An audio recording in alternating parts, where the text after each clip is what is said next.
MTV 誕生以上ですね、大きなエンジンとなって芯を引っ張っていったのはこのデフレパードの炎のターゲットパイロマニアだと思うんですね。それはやっぱりその売れた枚数、天文学的な枚数も売れていますし、ここに至るまでのデフレパードのプロセス、やっぱりこのアルバムってロックシーンにおいてとても重要なアルバムだということはこれは紛れもない事実だと思いますね。ジョー・エリオットが、アニバーサリーイヤーを迎えたパイロマニア炎のターゲットについて語ります。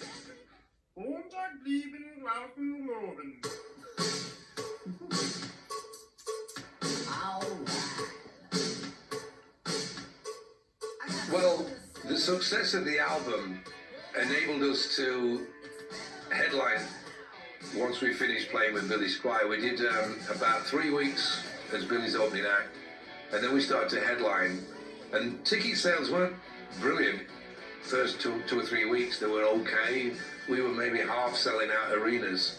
But by the time we got to June, like a month later, we were outselling Led Zeppelin's previous, 1977 tour, whatever, we played like the Cobo Hall in Detroit, or the advert, we didn't know until we saw the advert, said, sold out faster than Led Zeppelin and all this kind of stuff. We're like, what? We went out on that summer tour as the biggest band in America. And there was other bands were doing okay. Quiet Riot's album did well, but, obviously not a band. And Michael Jackson's Thriller album killed everything. But we had a fantastically successful American tour. By the time you got to remember, our first gig with Phil was in February in the UK at the Marquee, and the last gig on the American tour was 55,000 people in the stadium in San Diego. That's how quickly it moved. In 7 months, we became this, in America, an enormous band.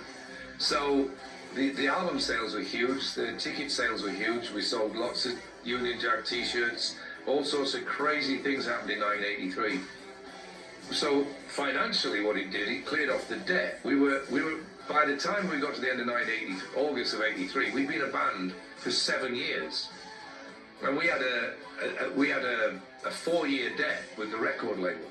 So it enabled us to clear our debts off, which was brilliant. So we could go straight back into debt again with Hysteria. But, it was great because, it gave us an independence. It put us on a platform to be knocked off. That's the problem with getting to the top, is everybody wants to pull you down.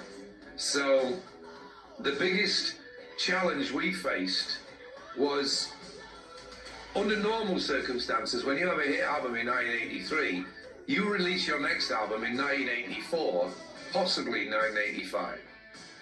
And we didn't do that. We didn't do anything until 1987, and it didn't come out until August of 87, so it was kind of pushing 88, We let it go for nearly 5 years, or 4.5. So consequently, during that period between Pyromania kind of going away and Hysteria coming, well, look at the music scene, look what happened. Motley Crue came along, Poison came along, Bon Jovi came along. They took our spot that we previously had. So now the challenge for Def Leppard was to try and get it back. Once Slippery When Wet and sold 10 million copies, we knew we had some serious competition, coincidentally on the same record label.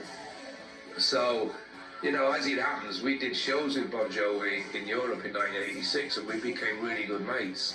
So there may well have been competition, but it was friendly, like the Rolling Stones and the Beatles always got together to make sure they didn't release records on the same day. I always thought that was kind of smart. And us and John have never competed in that respect. I'm sure,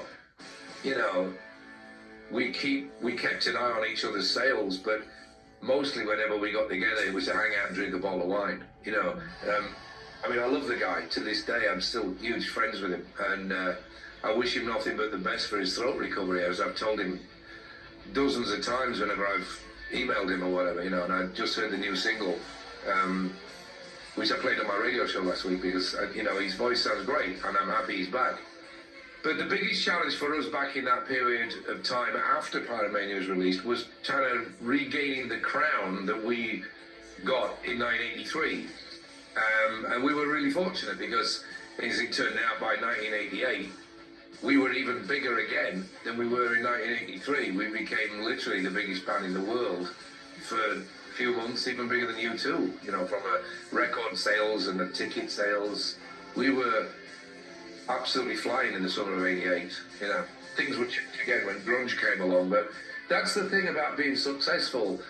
You're not just challenging yourself, you are being challenged by the entire music community who want to knock you off your pedestal, you know. So our mantra is just, hey, bring it on, let's see what you've got, you know. I always believe that you can coexist with anyone. We can coexist with Janet Jackson or Joe Jackson. We can coexist with U2 or Iron Maiden or Bon Jovi or The Police or Muse or the Foo Fighters. They may be bigger than us, but we can coexist because it's not like a sport where there's only one gold medal. We can all win a gold medal. We can all coexist. We need each other to drive ourselves on. So that was the biggest challenge, was trying to, you know, regain what we'd already had. The momentum that we got in '83 was completely lost when we spent so long recording Hysteria, but we got it back.